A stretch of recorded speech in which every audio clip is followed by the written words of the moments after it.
Before I kick off this video talking about the Central Michigan Chippewas, I just want to give my thoughts and feelings going out to the head coach of this team. Jim McElwain had a stroke, and I believe at this point has to be discharged from the hospital. It happened in late July, but we hope everything is okay with him. It seems like it's going to be, but nonetheless, thought I would put that out there for those of you that weren't aware. Anyways, do a little bit of a shorter intro for the Chippewas, as they were a team that did struggle last season. After a pretty good 2021, you thought this team was going on the up and up, and really they slid back down, and after losing some more talent, they could slide back down even farther. However, will this team set to improve in 2023, or again, will all the lost talent be too much for this team to bounce back from? What's up, Tailgaters? My name is Tailgate Nate. Welcome to my channel, previewing, predicting all 133 FBS college football teams this summer. Got most of them done, so hit the subscribe button, ring the bell so you can go find that team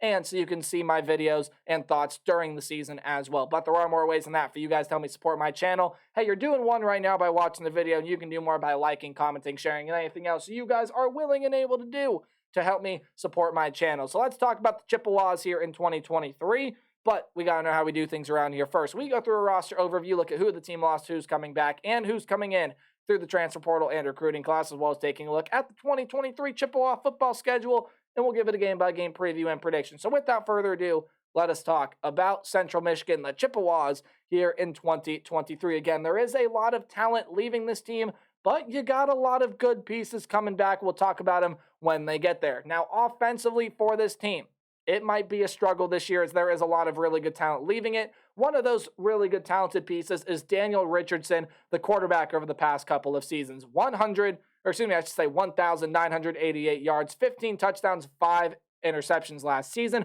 Again, not as great of a season he had in 2021, but still a pretty solid stat line. He is going to be gone, was a pretty solid player for the Chippewas, and at times really, really good. They'll be missing his presence a lot. So who's going to play quarterback position this year? Well, it could be Jace Bauer, but his stat line last season calls for a lot of improvement. 435 yards, my apologies, on around 60% completion percentage. Okay, not bad, threw for 7.4 yards per pass, but only 1 touchdown to 5 picks and almost 60 passing attempts. Yeah, that's going to cause for some improvement. Bert Emanuel could also be taking over at the starting position as well. He only threw 8 passes last year, so it's really between those two guys, in my opinion, for who gets the starting job for the Central Michigan team.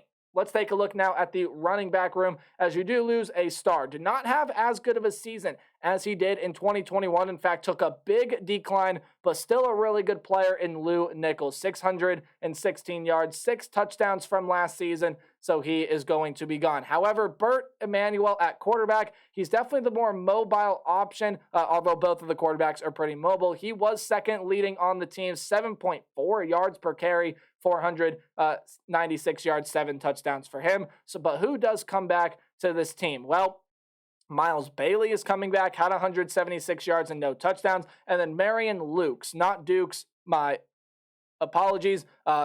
Marion Lukes, 323 yards and 3 touchdowns from him last season. So he should be another big part to this running back room. Let's take a look at the wide receiver room now, as again, there are a lot of key pieces leaving here, and a lot of depth is leaving this program as well. Carlos Carrier will leave. 520 yards, 2 touchdowns, was the leading receiver last season. Noah Konigschnitt. I don't believe I said that last name right at all, but that's what I am going with. 167 yards and a touchdown for him last season. Finn Hogan and Dallas Dixon, some other pieces to leave the wide receiver room. However, your third leading receiver, second among wide receivers, does come back. That was Jalen McGaughey. He will return. Tyson Davis is also a name that comes back to the wide receiver room. And you do get a transfer to come in and help cushion the blow. His name is Stephon Bracey. He's coming over from Wisconsin, one of the only 2 transfers that the Chippewas brought in this season. Tight end room, Joel Wilson, Cade Conley, DeCorian Temple, Brian Keefe. A lot of depth in this wide receiver room are gone from last season. Wilson and Conley, 2 top 5 receivers for the team last season. Wilson led the team in touchdown receptions with 6. So that leaves Marcus Young and a couple other guys that I did not put on this board, but really it starts with Marcus Young at the tight end position this year. And on the offensive line, Taden Ferris and Jamez Kimbrough are gone. However, Deontay Powell-Woods, Davis Heinzen, and Braden Swartout are going to be coming back to this offensive line. It's an offense that has some good players in certain positions. Miles Bailey, Marion Lukes, and again, some other pretty solid players come back for this team. Now, defensively, while this team does lose some talent, there is a lot returning, but we're going to start with what they lost on the defensive side. John Wesley Whiteside, defensive line linebacker combo type player, 67 tackles, half a sack, and an interception last season. He will be gone off of the team, as well as Laquan Johnson. Talking about the wrong Whiteside there. My apologies. John Wesley Whiteside, 36 tackles, half a sack. I was reading the wrong stat line there. My apologies. But anyways, back to Laquan Johnson.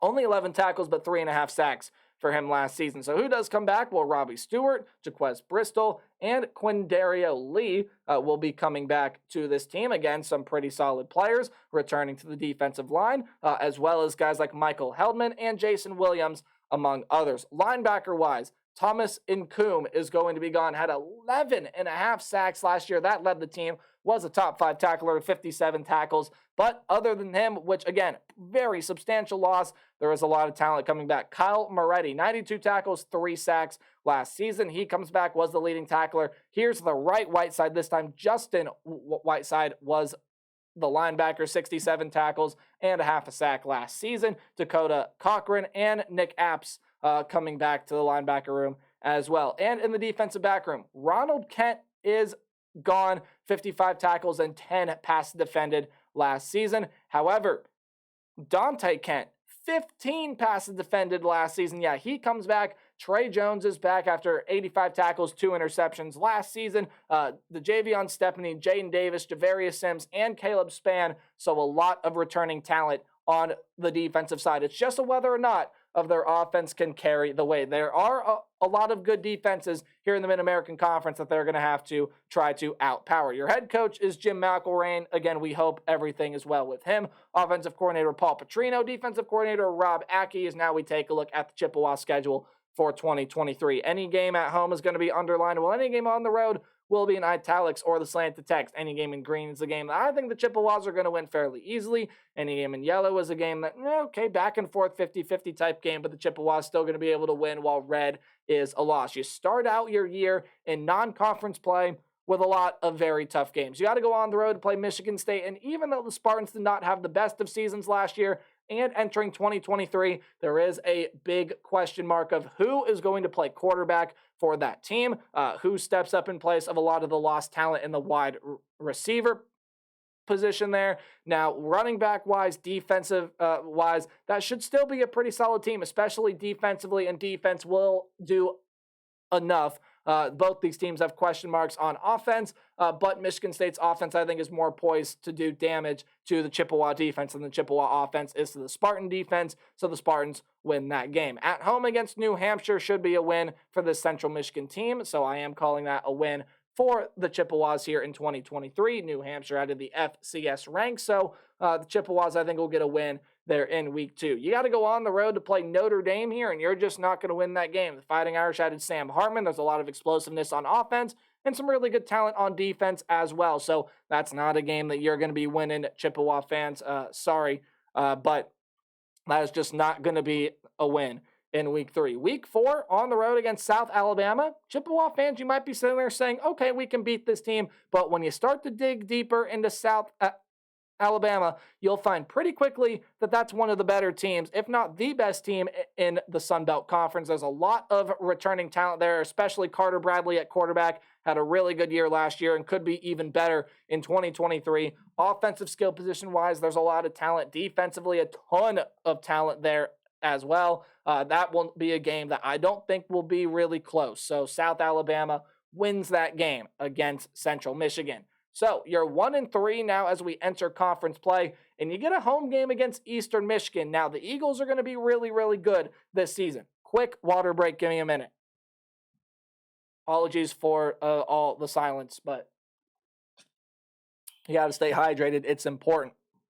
So, when we take a look at the Eastern Michigan game, they got one of the best running backs in the conference. That's Samson Evans. A lot of returning pieces on defense there as well. I think a lot of this season, the Chippewa defense, I think is going to be competitive enough to be able to keep some games close. However, the offense, with all that it lost, is definitely going to be a struggle offensively for the Central Michigan team, I feel, and against a lot of the talented teams in the Mid-American Conference this season. I believe that will be a loss against the Eastern Michigan Eagles. I think Samson Evans will be able to do too much against this defense, and the Eagle defense will be able to hold there as well. You got to go on, my apologies, you got to go on the road and play Buffalo, and Buffalo's also got a really solid defensive unit there as well. Even some really good players in the skill position groupings come back for the Bulls this season. That's a team that made a huge jump in the MAC last year and could make another one in 2023.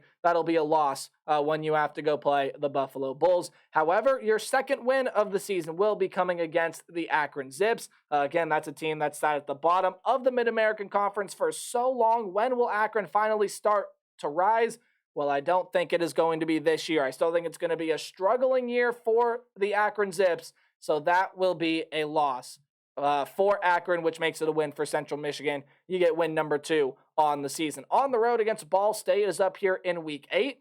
That's a game that I think you lose. Ball State is having to replace a lot of pieces, yes, but there still are some pretty key returners coming back to this team. It is a pretty thin team, so maybe the Central Michigan defense is going to be able to take over, but again, offensively, I just don't think they have enough firepower to be able to outlast what Ball State is going to have. Again, Lane Hatcher is coming in there to play quarterback, and I think he is the difference maker in this game between the Cardinals and Chippewas. While the Central Michigan defense will play tough, will be able to keep the game close, I think Ball State and Lane Hatcher, by this point in the season, will be able to get some things on offense moving, and that'll be a win for the Ball State Cardinals. You got a home game against Northern Illinois after your bye week. Again, this is when you start weekday matching.